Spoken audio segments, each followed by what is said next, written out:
At $200, a Super Nintendo setup costs twice as much as the old system. For the money, the company promises better pictures, sound, and adventure.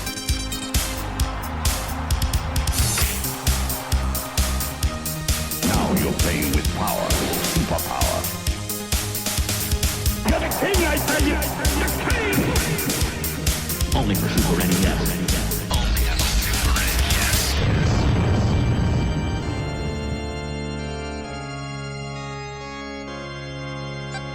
You're listening to the SNES podcast with your host, Soulblazer. Hello, everybody. Welcome to Super NES Podcast, episode number 167. This is Greg, joined by Joe. Hello. And we are taking a break from guest host for a little while to allow Joe to catch up on making picks of the podcast.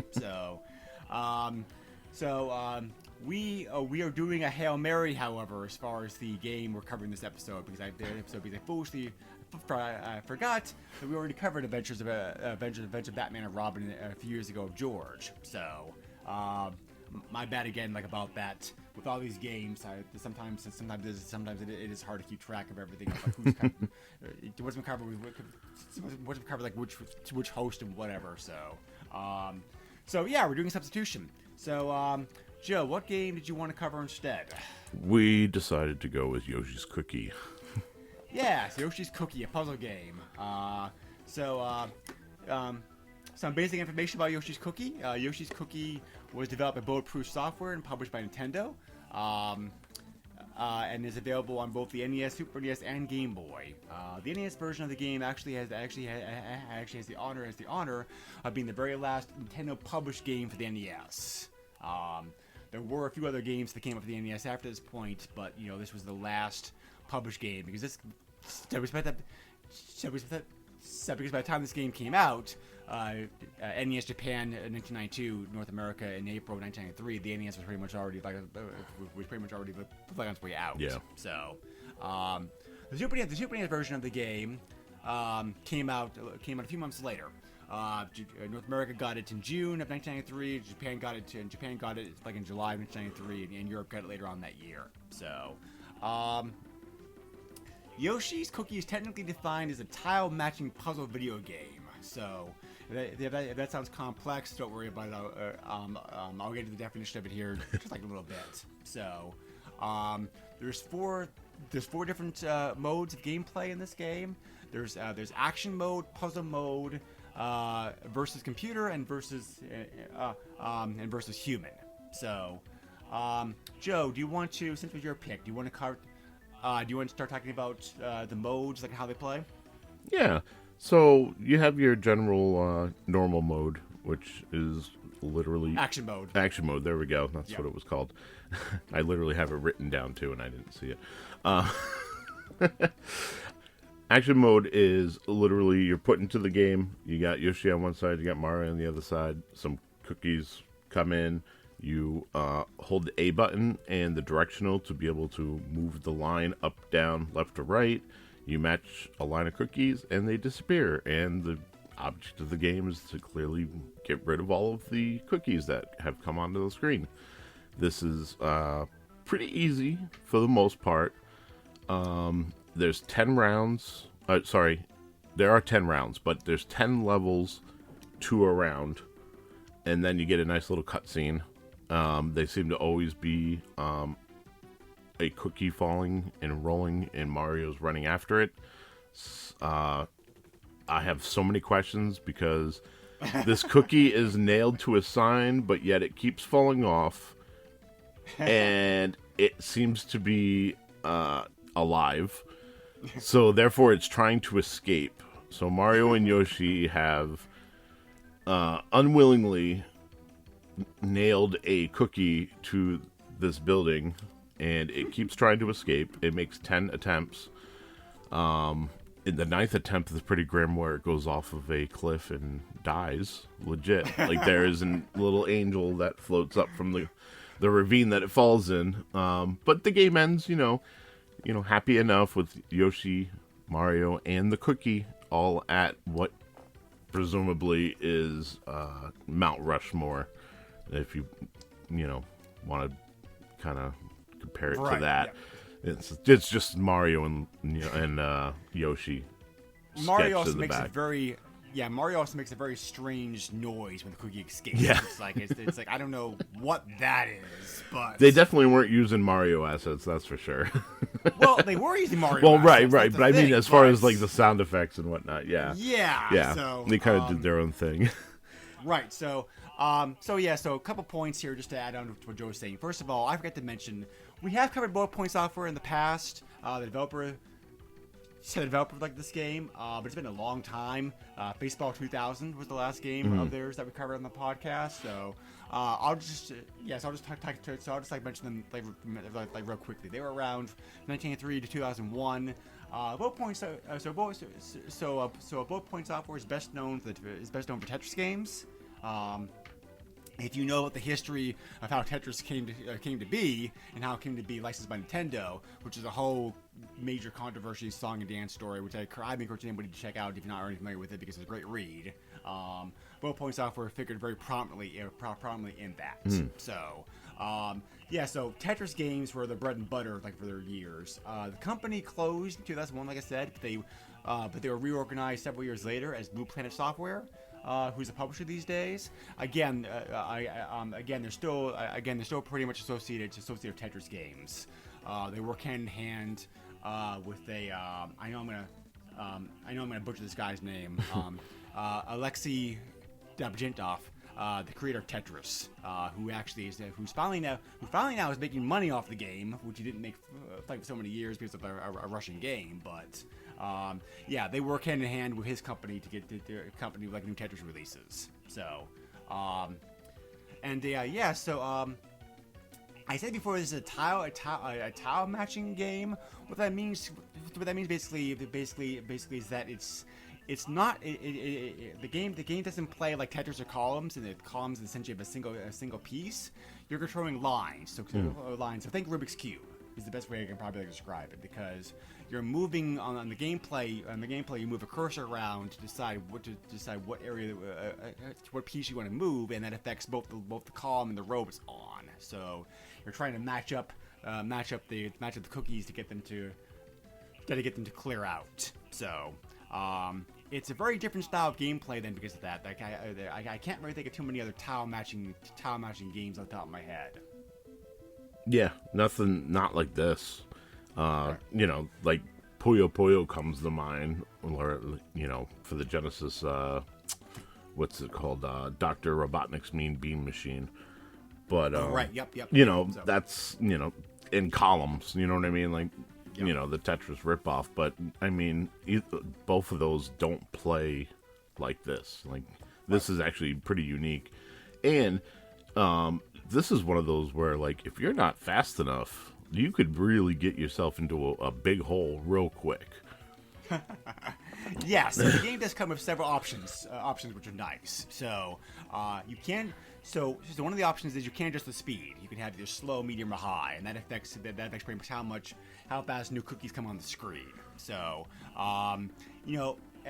slow is very slow at the beginning, but toward in round 7, 8, 9, you're really slow kind of becomes fast. Yeah. So it's also kind of strange how cookies come on the screen, because they come on both as a row and as a column. Mm-hmm. So it's not like dropping down from the top like most of puzzle based games. Right. So and you also can affect. And you also can affect the music that you listen to. There's 3 different songs that you can pick from. Mm-hmm. So, like I said that as well too. And I think there's one other thing that you could do. Hold on a second, I'm trying to. You can also select the starting round, not the stage. Oh, the yeah, starting yeah, round. yeah. So, but which is nice. So the game uses a password. The game uses a password feature, but which is fairly easy password system to keep in mind. Yeah. But anyway, so.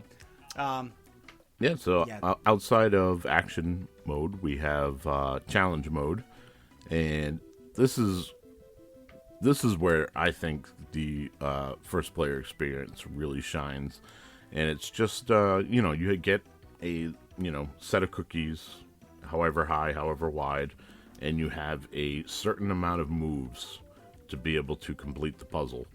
And this one was tough. This one I did okay, but I definitely lost more times than I won. Let's put it that way. Unlike the action part, which I blew right through. I defeated all 10 rounds. I was surprised. But yeah, challenge mode definitely was challenging. And, you know, by this time, getting on the challenge mode, I can say I enjoyed the music that was playing. It was nothing's fantastic or spectacular, but it was really, you know, it was there. I don't want to bash it because it wasn't bad, but like it was there. Like, you know what I mean? Like it's like some music's just kind of like there. You don't really notice it. That was kind of how this was. Like it was there, but you're thinking so much about the tiles that like it's there and it's soothing, more or less. And then you know, we already talked about the sound effects and whatnot. I might actually go one step further and recommend a puzzle mode turning the music off, because otherwise it's kind of like distracting to you. But yeah, you know, yeah. whereas the music actually like works very well like an action stage. Yeah. So, but the puzzle mode also has 100 to 100 rounds in it altogether. So it's like, you know, okay. Like 10 rounds, 10 stages. So yeah.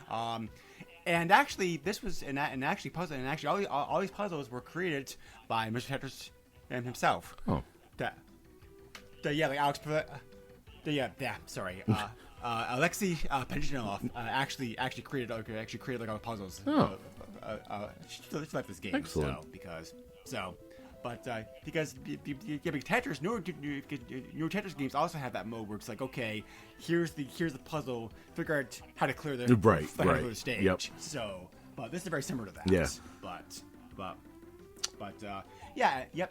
then you have versus mode. Yeah. So you went to that. And versus mode. Let me tell you, this is where I feel like they put the most time. But there's one argument for versus mode that I have, and you know, it's nothing huge, but to me it bothers me. So you get your choice of Mario, Yoshi, Princess, and Bowser. Where's Luigi? Super Nintendo did not give Luigi any love. You know what I mean? Like, it was all about Mario and Yoshi. It really was. Poor Luigi never got any love. And I was actually surprised. Swaps mostly. Yeah, and I figured, like, why have... Like, I get Bowser because, like, you know, he's a baddie. But, like, you know, instead of the princess, why didn't you put Luigi?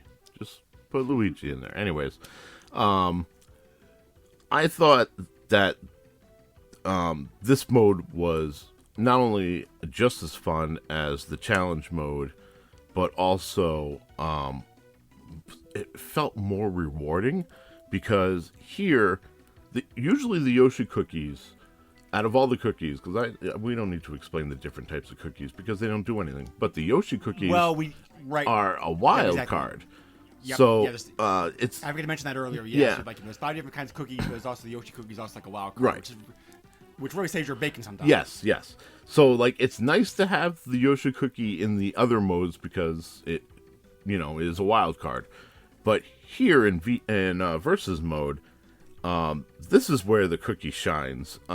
You can, if you get a row of Yoshi cookies, you will get some sort of advantage over the opponent. The best one is you get to control your opponent's screen, which is super fun. Almost guaranteeing you a win, by the way.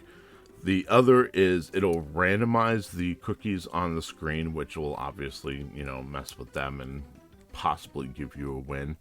And then the other one, which I'm on the fence about, I don't know if it never helped me actually win a match, but it takes 9 tiles and kind of puts like little mystery blocks on them so that they can't see what they are. But this is fun. Like, I played the computer a few times and it was competitive. I tried to get my fiance to play with me just so that, you know, I could have that player-on-player experience, but she wasn't having it. So, and I was even like, it's a puzzle game. Like, you could play puzzle games, but she just, like, if it requires a controller in her hand, she just automatically thinks she can't play it. So, it is what it is. Right. Yeah. Yep. No, I agree. Yeah, this versus mode is a lot of fun. The AI is actually very difficult. Yeah. So, I also love how each character has so I also love how each character has a strength. It has like strengths and weaknesses. Yes. Because it's like Mario, as typical of these games, is balanced. He's like he's like all around perfect character to use. Yoshi has a strong defense. However, like his downside, however, like I said, he has like a kind of limitations like some of the other special attacks. So the princess, her strength like she can attack opposing players very well like the other events. But her defense is kind of weak. And Koopa's strength, like he has the strongest attack. His timer, however, is the shortest. So definitely like pros and cons. So but yeah, and it's also very possible to panic and use an attack against yourself by accident too, which is like a no. But yeah, so you can't do that. So basically whoever finishes 25 lines first wins. So Yep. So very good. Yeah, very fun mode. So I think with all three modes present here in this game, the game's actually like a very good value because there's a little because there's a replay value here in all three different modes to keep you come back for more. So Yeah, absolutely. Actually, the Super NES version of this game is the only version to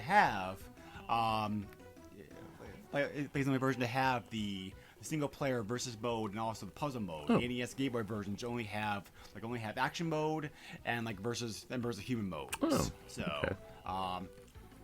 The actual development of this game is I apologize. I forgot to mention this earlier. The actual development of this game is actually fairly interesting. So the game originally began life as it's like an arcade game in Japan, which is called like Hermetica, produced by a small company in Japan known as Home Data, who, as far as I can tell, never had a U.S. really use their games. So, however, as is common with arcade games, they tested the game after it was finished by putting in some test locations just to see how it did, because they wanted to see. They did this in the 80s. They still do it now. Test location determine how well the game do. Right. Do we need to make any changes to it, etc., etc. So, so Hermetica did not do very well in the testing phase. So Home Data decided just wash their hands of it, and sold the the game Lock, Stock, and Barrel to Bulletproof Software. So Bulletproof Software then turned around and developed the game in the Super NES version of the game. And they showed off the game at the CES show in 1992. Nintendo saw the game, liked the game enough that they actually approached Bulletproof Software about doing some a licensing deal with them for the game. So as part of the licensing deal, because this game was still known as because the game was still called like Hermetica at this point. So the mutual licensing deal basically meant that Bulletproof Software would license the rights to the game to Nintendo for Nintendo to make and publish on the NES game on the NES like the Game Boy as Yoshi's Cookie, reskinned with Yoshi's characters and whatnot. And in return, Bulletproof Software would be allowed not only to develop the game and release the game for the Super NES themselves. Bulletproof Software would be allowed to. I had that right. Bulletproof Software would be allowed to. Bulletproof Software should be allowed to develop and publish the game Super NES, but they also would be allowed to use to use the assets. So, because Nintendo is very very strict like about the use of their assets. Right. So, the license deal included the rights for Bulletproof Software to use Yoshi, Mario, etc. like in the game. So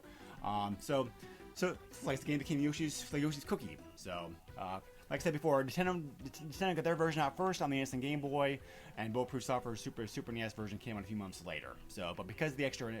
But curiously enough, despite the fact Super NES version of the game has more features and is considered to be kind of the superior version of the game, that version of the game has never been re-released. Right. Whereas the NES version of the game, has been re-released twice. Like, go figure. Yeah. So, the NES version was first included in a Japanese GameCube only collection, called Nintendo Puzzle Collection. And Yoshi Cookie for the NES was also available on the Wii's Virtual Console. So, yeah, it's very strange. It's very strange that the NES version got re-released twice, where Super NES version has never been released again. Yeah. But it is what it is. So, one other interesting thing about this game. So National, which is a brand of Panasonic, which does business in Japan only, heard about the game and said that Yoshi's Cookie might be an appropriate tie-in for them to kind of do a limited release of the game, like of a new oven they were coming out with in Japan, which is called the Coupon Oven, and that same year. So 500 copies of the game only were produced. Branded Yoshi no Cookie Coupon Oven the cookie. So, and obviously, since only 500 copies of the game were made, it's very, very, it goes for a lot of money. So, I could not find any recent auctions of that version of the game. However, 2010, a copy of the game sold in Japan for $2,000. So, I can only imagine how much a copy of the game would go for now. Right. So, because oh, by the way, Yoshi no Cookie was the name of the game like Japan. So, but it's literally the most straight translation of a game I've ever seen from Japanese to English. So, Actually, there's one on eBay right now for $955. Must be new because I did my searches like several days ago. Yeah. So, but yeah. So, is that a if you just happen to have $1,000 that you want to just drop, that's card only. Is it a true auction though, or buy it now? It is a buy it now. Buy it now. Yeah. Okay. Well, that's not too bad then, but yeah. But it is yeah, the only listing, so that tells you, it is quite rare. Yeah. Well, 500. Well, yeah. We have 500 copies. That makes sense. Yeah. So, but anyway, yeah. So, the graphics in this game are very cute. They mostly there's a lot of copycat art from Super Mario World like in this game. Like for example, Mario and Yoshi kind of look very close to Super NES versions. The background, the stages are all like static screens from different Super Mario World settings. Well, mostly like Super Mario World. I don't know what. So I'm guessing maybe this. So I'm guessing the idea is that Mario's turning the rows and Yoshi's turning the comms or vice versa, because they're both on each side of the playing box, like turning a crank. So, but yeah. So the cookies are recognizable, like what they are. It takes some getting. I think at least it takes some experience with the game to figure out what's what. Once you get the hang of that's this type of cookie, that's that type of cookie, whatever. The graphics work very well. So yeah, I think that was an advantage for me. Like I had this for the NES growing up, so this is I was familiar with the concept of the game, and I'd never played the Super Nintendo version. So, I was familiar with the patterns. I knew the core gameplay mechanics. So, yeah, I blew through this game, and I was surprised. I wasn't expecting to sit here for, it was probably about 2 hours that I spent, literally plowing through the game, because I was just like, oh, this is fun. I forgot how fun this was. actually, that's right on par for the playthroughs online. About 2 hours like the game. Yeah. So you did very well. So. At least there's one awesome. game we've played that I've done very well. The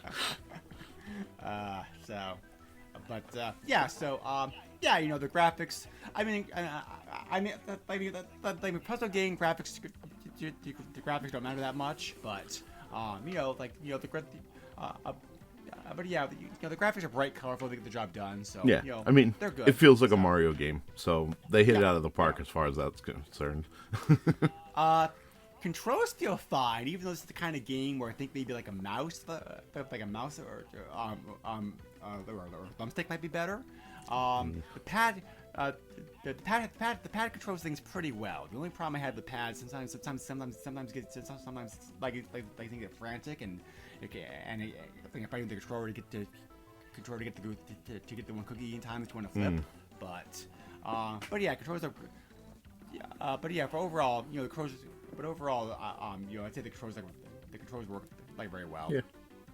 So, negatives, not really that many. You know, like, you know, there's the biggest, you know, there's a negative that Joe mentioned for how Luigi probably should have been here. Yeah. You know, so, I wish the game screen was a little bit bigger. I mean, like, you know, it's fine for what it is, but, you know, I think they could have made the playing box take up a bit more of the screen. You know, I don't think we have to have, like, 1/3 of the screen being used, 1/3 of the screen being taken up by, like, you know, the eye candy or the top of the Yeah. top or the points bar, the top or whatever. But yeah, the music of the game, while good, is not as good as the Tetris music, for example. I think, Agreed. But yeah, Tetris, but yeah, that's a very high bar to compare it to. Right. So, but yeah, the music in this game is good for what it is. It's like, you know, it's like, actually, to be honest, I think Dr. Mario had better music too. Yeah. But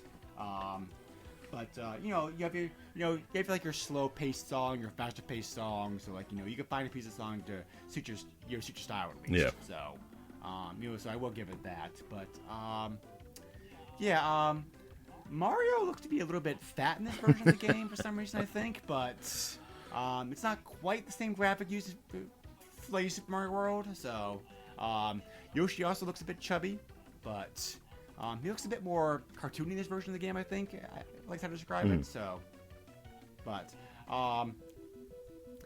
and yeah. So the fact there's no like warning in this game, like Tetris and Dr. Mario, of what's coming next, is also been difficult to deal with, because it's like because you may have everything like perfectly lined up and hoping for like the right cookie row to come at you, and like, Right. well, that's not what I need. Right. Crap. So, but you know, if the cookies reach the if either row of the column reaches the edge of the screen, it's game over. So, yeah. So those are relatively small quibbles. I mean, for what it is, the fact this game has 3 different modes present in it really adds a lot of replay value, like I said before. I think there's so depending on so if you enjoy puzzle games, this one's definitely worth checking out. I think, because it's like, because the puzzle modes are different enough in this game that I think everybody who enjoys puzzles can find something here that they like. You know, we have like you have your normal Rubik Cube style action mode. You have the puzzle mode. We're trying to figure out how to move things in the next time we move to solve it. And you also have the versus mode, either against the AI or the computer, which is very challenging and fun too. So, yeah, I was pleasantly surprised at how good this game is, because I never played it before. It's it's very interesting, and actually offers like a lot of more depth to puzzle games this time period that most puzzle games from the 90s don't have. You know, I don't think so. You know, quibbles aside, very good puzzle game. Glad you enjoyed it. So, but yeah, and you already said that you enjoyed this game a lot, right? Yeah. I just hadn't played this version, so. Yeah. Did you really enjoy this? So did you really prefer the Super NES version like over the NES one? After playing the Super Nintendo version, absolutely. Yeah. So. And it's not a graphics because thing or anything like that. It just, you know, it felt smoother. The sound was obviously better, even though, you know, I'm a sucker for 8-bit renditions of songs. But, yeah, it's just, this was definitely the better version. Yeah. Yeah, so while there's not been a new Yoshi Cookie game since this came out, Yoshi's Cookie's look and theme has been used in a couple other different games. Game Watch Gallery 3 for the Game Boy Color. And Tetris DS both featured Yoshi cookie look and backdrop. Sorry. And Mario Kart Double Dash also features a Battle Stage Cookie Land. It features Battle Stage Cookie Land that has a Yoshi cookie theme to it. So they may not have made a new game, but they have references, here and there. So I don't think you could do a sequel to this. I mean, there's nothing you could really. I think if you were to change anything in this particular game, that it would ruin the mechanics and dynamics of this game to the point where it would be a totally different game, and it just wouldn't be Yoshi's Cookie. Yeah, I can see that. Sure, but anyway, there are some cheat codes available in this game. There's three. So there's three main ones. There's some bonus rounds you can play if you want to, like an action mode. If you change the round to 10, speed to high, and the music to off, then Control 2 push the L and R buttons and select and start all at the same time. You can unlock some bonus rounds, which are very, very challenging. So, if for some reason that you don't want to bother the password, you can do a stage select. That allows you to actually pick the stages in the rounds instead of just like going to the rounds themselves. So, and you also if the versus opponents are on top of them for you, you can also unlock even harder versions of them, like computer mode against the AI. So, like pretty cool codes. So, the game got mixed to positive reviews when it came out back in 1993. Did not get a lot of coverage, but it did get some coverage. So All Game gave it 4 out of 5 stars. Eurogamer gave it 6 out of 10. Nintendo Life gave it like 6 out of 10. Nintendo Power gave the Super NES version 3.32 out of 5. So O&M gave it 72%, and the Washington Post actually did like a video game review on it, and they also gave it positive review. Basically finishing off this very last quippy line, simple but addictive, just like all puzzles like the Begin. Give Yoshi's Cookie a taste test. We don't do it before bedtime. You might have nightmares. You might have nightmares about the NES coming back to life. So cute. Yeah. But anyway, so yeah, modern reviews tend to kind of follow the same pattern. That pattern. So 70s, 80s seems like the 70s, 80s seems like 4 out of 5 stars. Seems like a very appropriate score. So absolutely. So anyway, before we go, so before we talk pricing, any last final thoughts or observations, Joe? No, like I said, I enjoyed the game, and I look forward to covering more puzzle games in the future. Yes. Okay. So like I said before, the Super NES version of the game is not as common as the NES version of the game because of the fact that they didn't.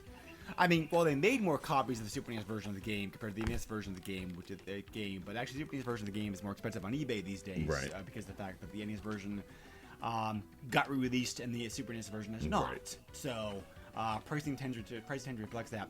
It's too bad. Yeah, too bad you don't have the NES version of the game anymore, Joe, because that, like I said, last Nintendo published game for the system, that kind of goes for pretty penny. Yeah, so. Yeah. Well, there's a lot of good NES games I had that I wish I still had. So there's that. So cart only in this game is pretty cheap. It's cheap. It really only gets expensive when you talk like CIB copies. So. 33 copies of this game were listed on eBay when I looked. 33 copies of the game recently sold. Coincidence. These prices include shipping. Card only sold anywhere from $10 to $27, so not bad. Yeah. So CIB copies, however, are like I said before, are more pricey.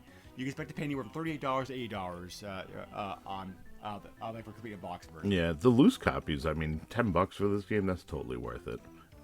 Yeah. Absolutely. So anyway,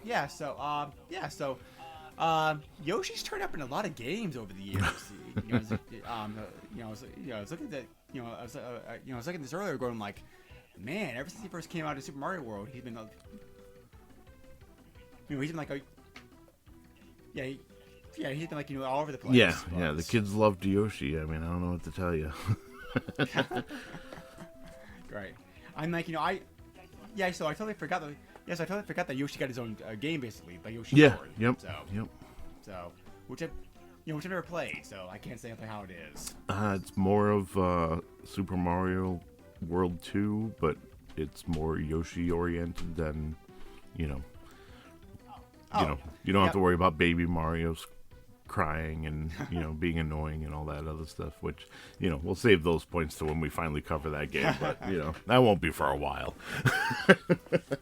Then there's also like Yoshi, just the game just called Yoshi, which is also a puzzle game, like the NES game, and that's an interesting puzzle game. I had that for the NES, and that one is not as favorable as Yoshi's Cookie. Yeah, there's also like Yoshi Safari, which we've already covered. To cover the podcast, a very weird but fun light country game. So, but it's like Mario's using a bazooka like the dying Yoshi. So, I mean, it's the '90s. I mean, people were like trying to get their kids to go see Terminator 2, so it's okay. Right. So, but There's also games like like Yoshi's Universal Gravitation, which is like. Said Japan only. Yoshi's Yoshi Touch and Go, like the DS. Yoshi's Island DS. Also Yoshi's New Island.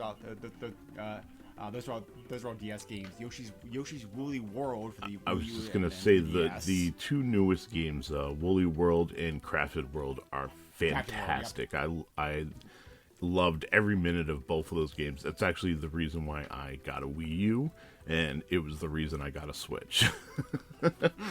I enjoyed both of those games, and I actually have the 3DS version as well. So, and it plays just as good as the Wii U version. I was surprised. Right. Yep. They also had a Yoshi 3D game, Yoshi 3D game planned for the N64, but that never came out. Yeah, that sounds about right. There was a lot of stuff planned for the 64 that never came out.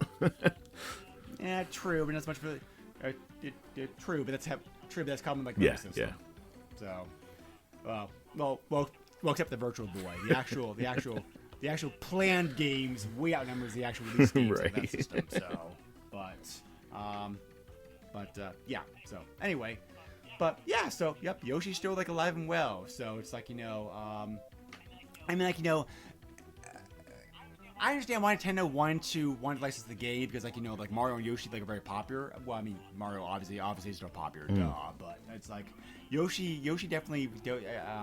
I might argue Yoshi was at the peak of its popularity like the '90s because Mario World wasn't that far behind. Right. So and also Super Mario World 2, Yoshi's Island had not come out yet. That game didn't come out until '95. I always forget how late of a game that.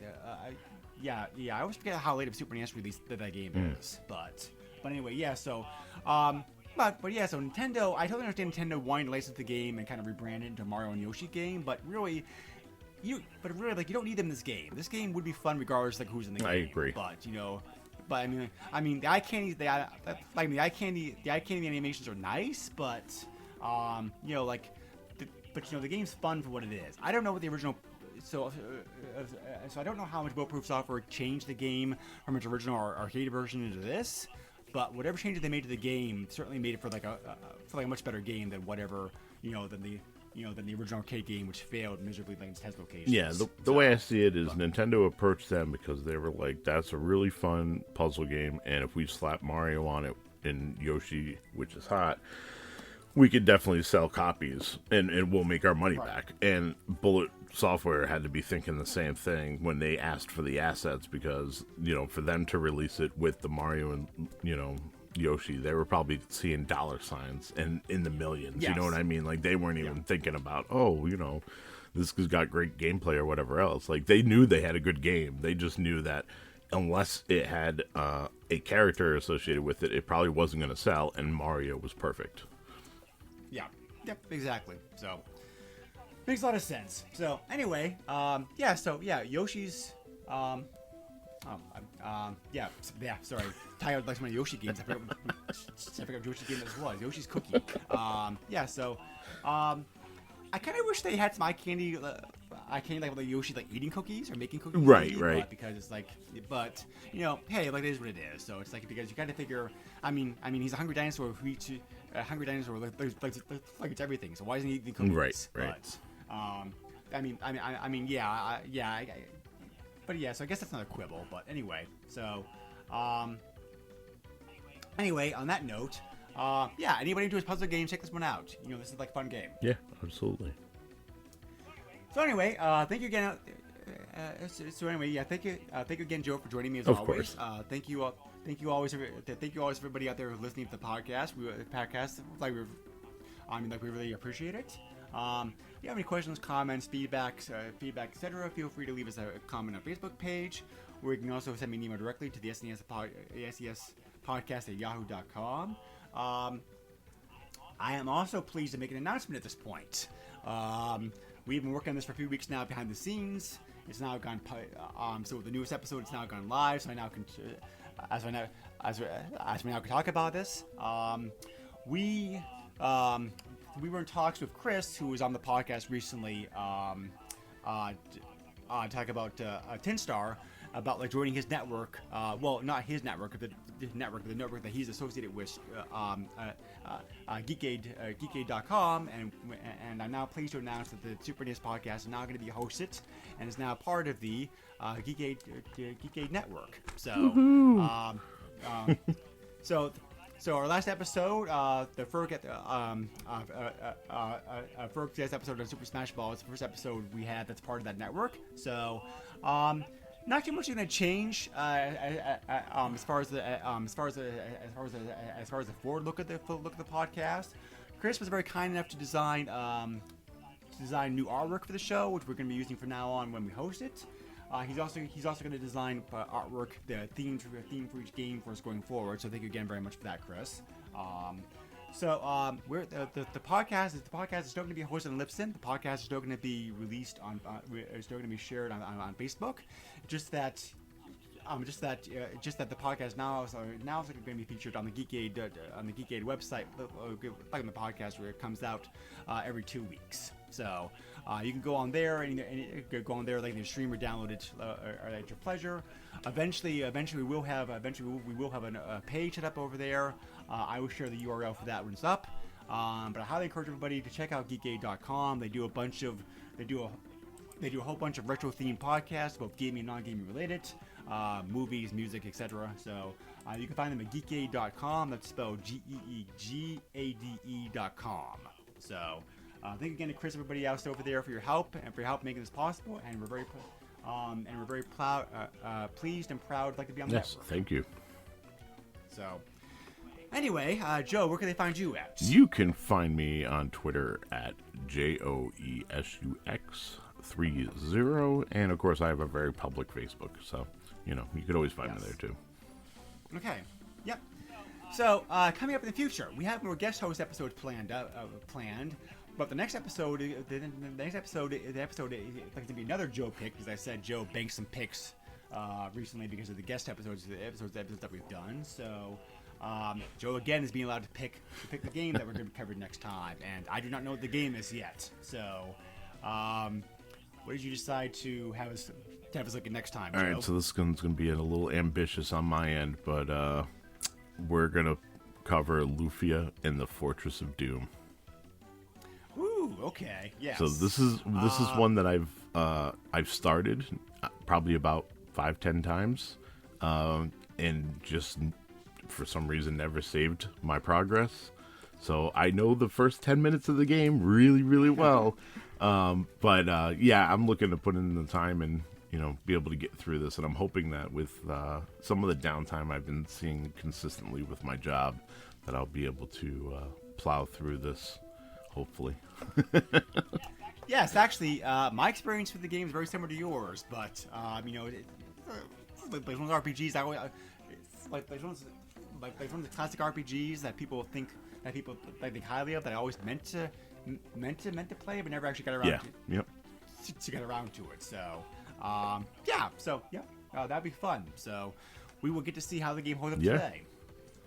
But maybe it will. Maybe That's it won't. right. Find out in 2 weeks. There's a sequel. Yeah, there's a sequel too, which we'll have to cover eventually at some point too. But Yeah. well, actually, it's a prequel, from what I understand. It is a prequel. Yeah. But it's called Lufia 2, Right. so like go figure. So, but anyway, so all right, so we'll have that next time then for you folks. Thank you again everybody for listening to the podcast as always. You know, like so we appreciate you taking the time to listen to us. So stay safe out there and take Bye. care.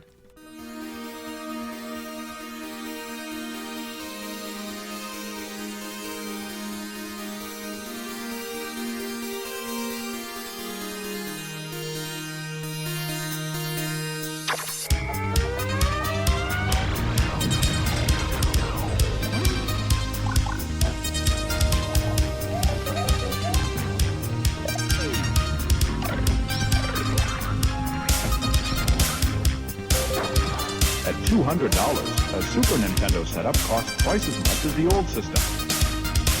For the money, the company promises better pictures, sound, and adventure.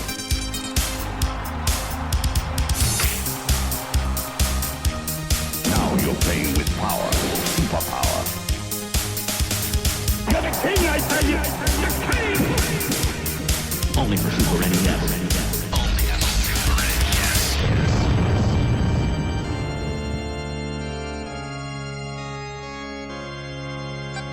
You're listening to the SNES podcast with your host, Soul Blazer.